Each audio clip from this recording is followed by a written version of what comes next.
Welcome to another edition of Northern Heat. My name is Bob Lennon, president of Thermalwood Canada and the host of the show. And our special guest this week is Jason Grant. Hi, Jason. How you doing? Good. How are you, Bob? Not bad. So, Jason, you're an author, you're a historian, you're a storyteller, you're a musician too. There's some things that we found out in the last couple of days. Yeah. Bagpipes, I don't really understand, but anyways, that's in the mix. Yep. And so you've just recently published a book. I did. And tell us a little bit about your book. Well, the book is, it's about a Recollet father, a priest, who actually lived in Nipisiguit in 1620. He actually came here in 1620. And there was not a lot of information about this character, which started to intrigue me. Like, how could anybody survive here in that time? Can you imagine, like, Bathurst, as we know it today, without any roads or buildings or, and the only way to travel was by canoe, just like the local Mi'kmaq tribe did. And so this guy was virtually just dropped off at Miscou Island a year before in 1619 and said, good luck, go in there. And 2 years later, he finally made it to Bathurst, probably. Well, no, he made it the year after. Like, there were some accounts. The Jesuit priest did record some of his time here, his mission that he spent here, and they do have a chronological timeline of his actual existence here, and I found it really fascinating. But what fascinated me most about this man was not the fact about the religious part of it, like he was a missionary. For me, it was more about the man who was here, this European who came here and was essentially told by the King of France, King Louis XIII at the time, and Samuel de Champlain to convert the Mi'kmaq people. And without any real training or guidance, he, along with a few other missionaries like himself, were scattered about what was then called like Nouvelle France, later Acadie. Yeah. And just good luck. And so it intrigued me. But the research began. I wanted to write a book about Nicolas Denis, a person that most of us have at least heard of. Yeah, exactly. And, there's a little bit more information about Nicolas Denis because we have copies of his journal, and we could actually read what he saw here in Bathurst. But in my studies or in my research, I found this person named Sebastien Bernardin, who was here 30 some odd years before Denis. So that was the catalyst of me starting my research in this person. So this book is not just history, though, but it's a recollection of his life and him. Yes, that's in there, right? Yeah. So 400 years ago, since he was here, since he lived here, and it's there was no technology, and his journal. Every missionary was, kept a journal, and his mysteriously went missing. So without actually knowing the day-to-day, what his day-to-day routines were, we took the history of the chronological history of his existence here and wrote a fiction. So his dialogue, or what some of his encounters could have been at the time, to bring him back to life, to kind of personify the man behind the myth. And his interactions with other settlers that were arriving here, but most importantly, the Mi'kmaq people of the Nipisiguit. So let's take some of the history and some of the stuff you've dug through and went through. And this is a question I ask a lot of people that come on the interview about, what makes New Brunswick so special. So we're talking about, you've gone back 400 years. You're a historian, like we talked last night in depth, and we could keep on going for hours here.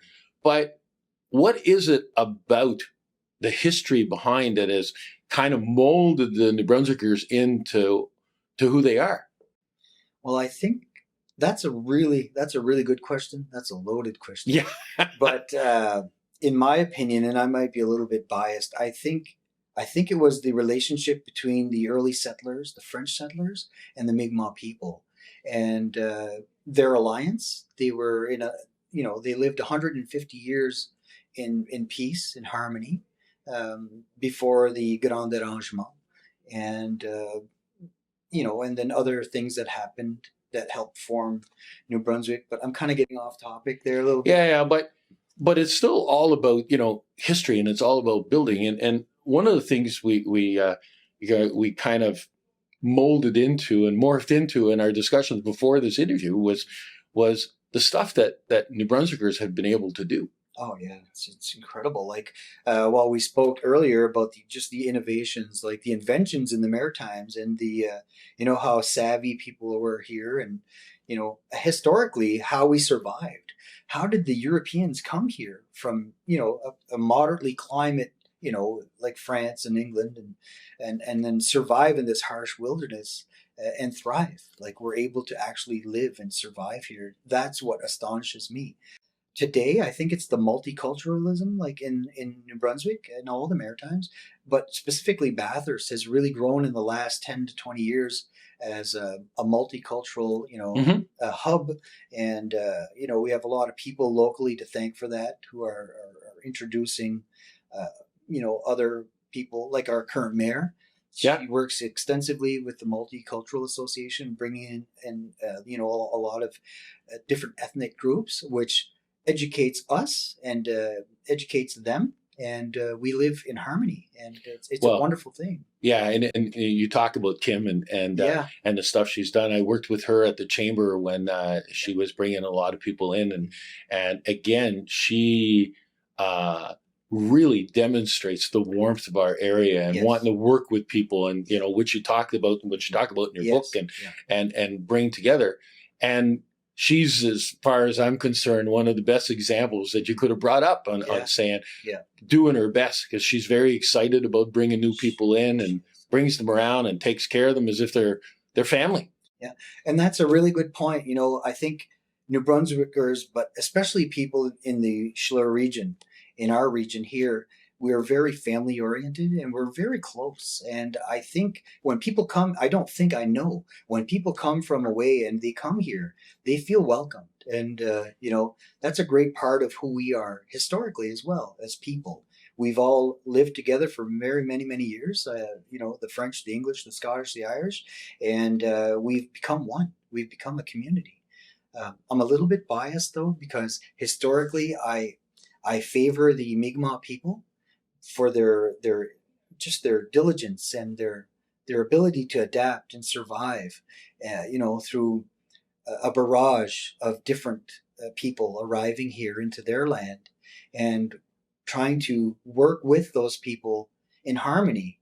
And it didn't always work out that way. Yeah.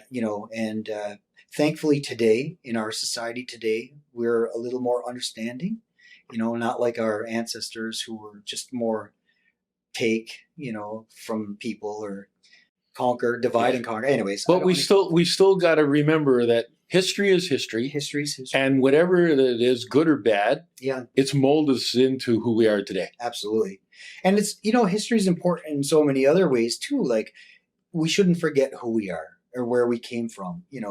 It's good to know, and it helps us know where we're going as well.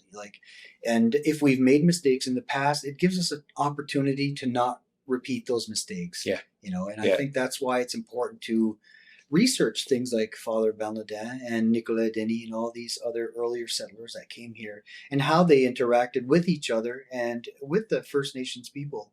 And things happen for a reason, and things happen for that reason because of things that have happened in the past. That's right. I went to school. I didn't like history whatsoever. I think you did, though. Yeah, I did. But I didn't like history. Mm-hmm.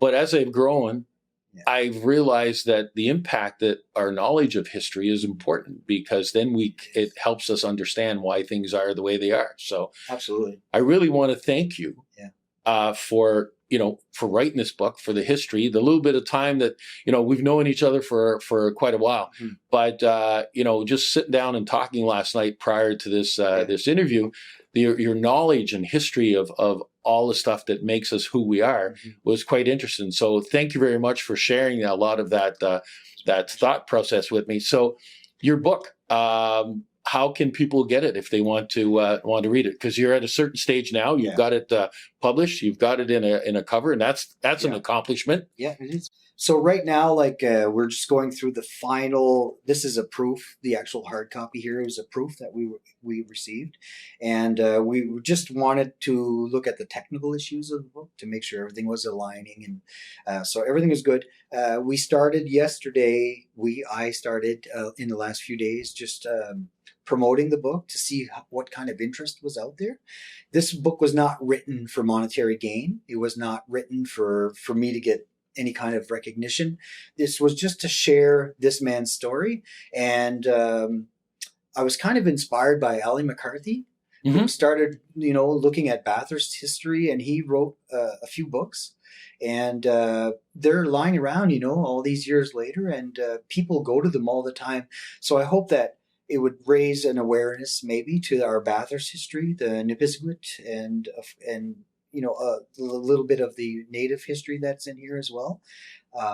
So I'm going to be doing like some pre-orders, and they should be available within the next few weeks. So how do people get a hold of you? Through Facebook? Just Facebook, message me, and we'll put you down. We have a list. We've started a list of people who are interested, and that kind of gives us an idea of how many books that we should actually print. Okay. And then we can get them off to them. Well, yeah. That's a good way to start. You never know. You might be on the road signing books and doing tours across Canada. I don't know, Bob. But I tell you, this was the actually first book that I've completed, but I have 5 more in queue. Like I have 5 books ready to go. Like I have them started. So again, historically based and in the Maritimes. Well, my hat's off to you, and congratulations. That's something I would never attempt to do. Yeah. The amount of work that's required to put together a manual, if I could use that. It's not just a book; it's a manual, because there's a lot of information in there. So the amount of effort that you had to go through, and the amount of hours that can you put any hours to this?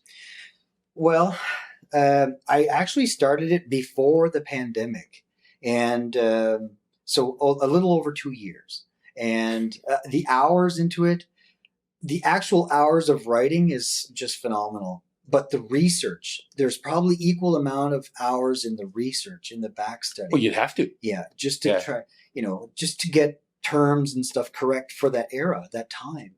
And, so no, I don't think I could put an actual amount of hours into it. It's again, thank you very much for sharing information about our history and of our region. And I wish you the best of luck, and people can get a hold of you through Facebook to order any books that they want to. So again, thank you very much for coming on the show. Thanks for having me. There we are. Another edition of Northern Heat for this week, the place you come to listen to the stories that haven't been discovered yet.